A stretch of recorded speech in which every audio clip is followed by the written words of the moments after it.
Welcome sa Dries TV. Kung interesado ka sa ganitong news, huwag kalimutang isubscribe ang ating YouTube channel. Maraming salamat! So ayan, welcome back again sa ating YouTube channel mga kakimpaw, and sa update natin ito ang pag-uusapan natin ay tungkol sa mga importanteng kaganapan kina Kim and syempre kay Paula Avellino. Pero bago po ang lahat, maraming salamat sa inyong patuloy na pagsuporta at pagsubaybay sa mga daily update natin.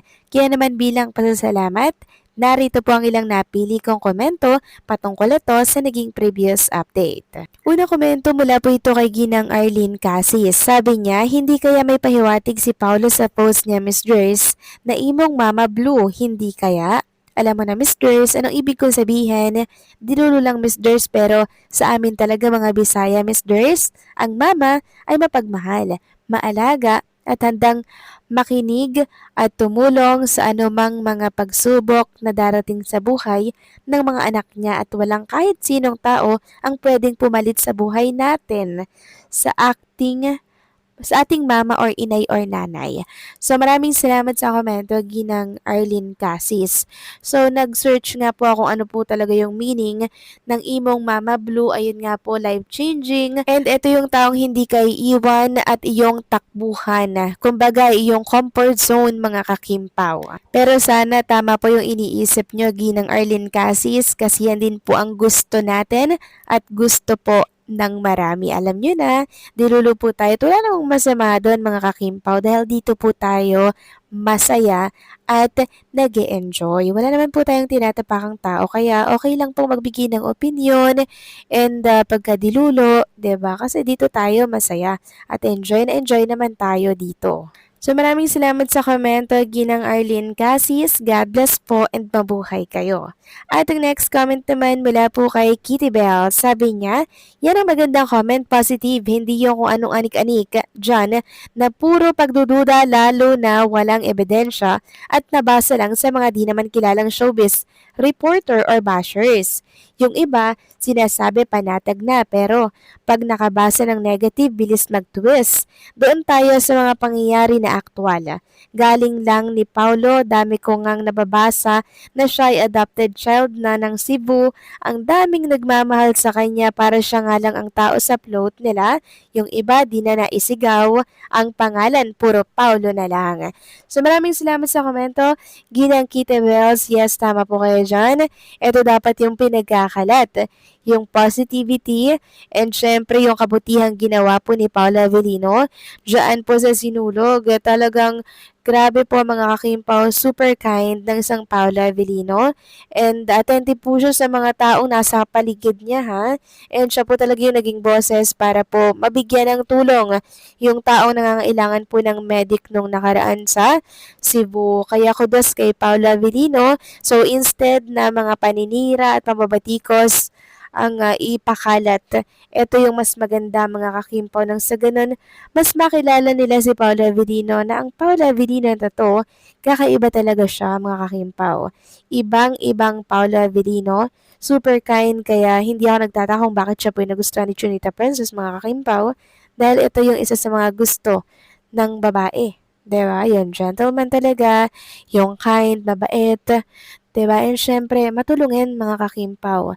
Isa po yan sa number one na gustong-gusto ng mga babae. Kaya hindi nakapagtataka na si Kim talaga naman pong humanga ng todo kay Paulo. So maraming salamat sa komento, Ginang Kitty Bells. God bless and mabuhay kayo. So ito na nga, pag-usapan na natin mga kakimpaw ang mga topic po na nakalap natin sa araw na to ng Martes. Ito na nga natin pag-usapan ang kaganapan kagabi kay Chinita Princess, na kung saan nagkaroon nga po ng parang dinner, yes, nakipag-dinner si Chinita Princess sa kanyang mga kaibigan, kasi mula po nang dumating si Chinita Princess galing vacation, never nga namang nakapag-bonding itong mga kaibigan niya po dito sa PBB.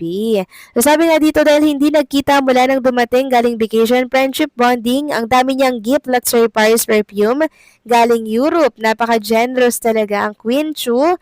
So ayan po mga kakimpaw, oh. Meron pong regalo si Chinita Princess ng mga luxury perfume na talaga namang fresh from Europe. Talagang every time na si Chinita Princess po ay nagpupunta po ng ibang bansa, talagang bumibili po siya ng pasalubong para po sa kanyang mga kaibigan. At todo nga po ang pasasalamat nitong si Melay, si Miga. Sabi niya, sa wakas nag-abot din ang schedule. Salamat Lord sa friendship namin that heals, love, and inspires each other.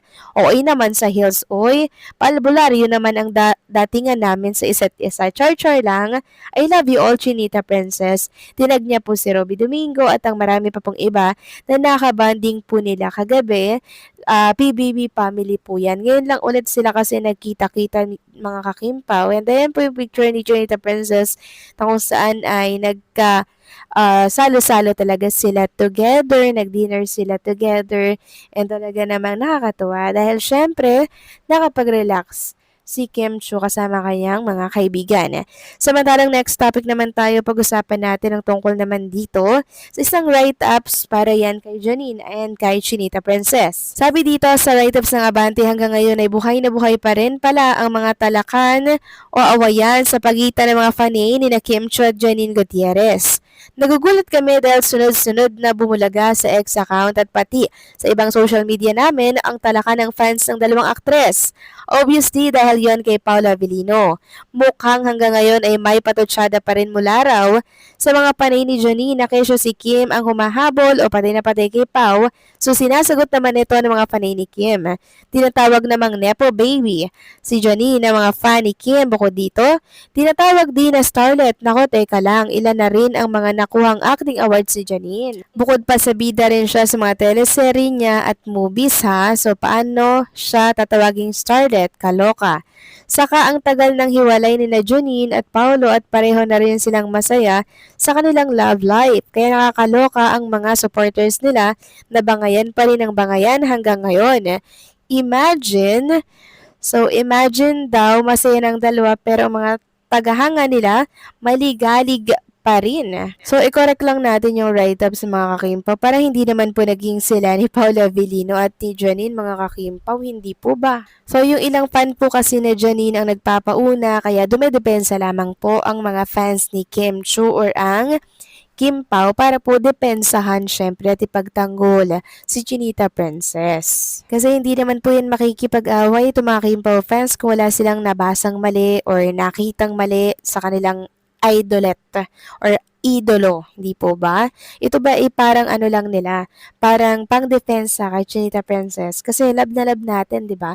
Si Kim Chiu, ayaw natin po na nasasaktan siya sa mga salita pong binabato sa kanya ng mga fanay nitong si Janine. Kaya sana ano na lang, 'di ba? Magkasundo na lang or kung di magkakasundo, tumahimik na lang ang isa't isa at suportahan ang mga actress or mga idols na kung saan ay sinusuportahan ng bawat isa. So, iwasan na sana yung bangayan kasi hindi po yan nakakabuti mga kakimpaw. So, wag na lang tayong bumaba sa level nila mga kakimpaw at manahimik na lang tayong sumusuporta kay Kim and Paula Avellino.